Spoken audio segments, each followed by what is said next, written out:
जब आपके एहसास, आपके इमोशंस आपके काबू में है तो आप स्वर्ग के दरवाजे पे हैं, और आपके एहसास आपके काबू में नहीं है तो आप नर्क के दरवाजे पे है। मैं एक कहानी से मेरी बात शुरू करूं।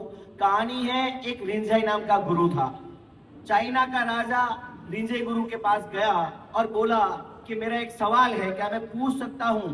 तो रिंझाई ने बोला, पूछो जो पूछना है। तो उसने पूछा कि where is the gate of hell and where is the gate of heaven. स्वर्ग का दरवाजा किधर है और नर्क का दरवाजा किधर है? तो रिंजाई ने उसको ऊपर से नीचे देखा और उसको बोला, तू कौन है? अब चाइना का राजा को चाइना में कोई पूछे कि तू कौन है तो शर्म की बात है, अच्छा लगा नहीं। बोले, मैं चाइना का राजा हूं। गुस्सा तो आ ही गया। तो रिंजाई ने बोला कि आईने में कभी देखी है शकल अपनी? भिखारी मालूम पड़ता है। और उसको इतना गुस्सा आया, उसने तलवार खींची और ऐसे वार करने वाला था, तलवार एक मस्तक तक आ गई और रिंजाई जोरों से हंसा और बोला कि this is the gate of hell, यही है नर्क का दरवाजा। हेलो।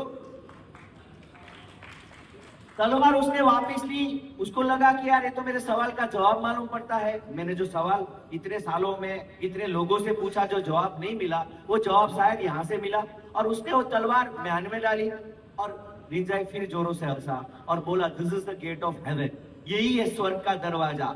जब आपके एहसास, आपके इमोशंस आपके काबू में है तो आप स्वर्ग के दरवाजे पे हैं, और आपके एहसास आपके काबू में नहीं है तो आप नर्क के दरवाजे पे है।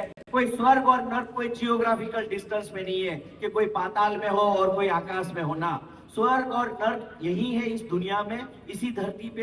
एक सेकंड पहले हम स्वर्ग में होते हैं, फिर एक सेकंड के बाद तुरंत हम नर्क में चले जाते हैं। जब हमारी भावनाएं हमारे काबू में है तो हम स्वर्ग के दरवाजे पे हैं। जब हमारी भावनाएं हमारे स्वयं के काबू में नहीं है तो हम नर्क के दरवाजे पे हैं।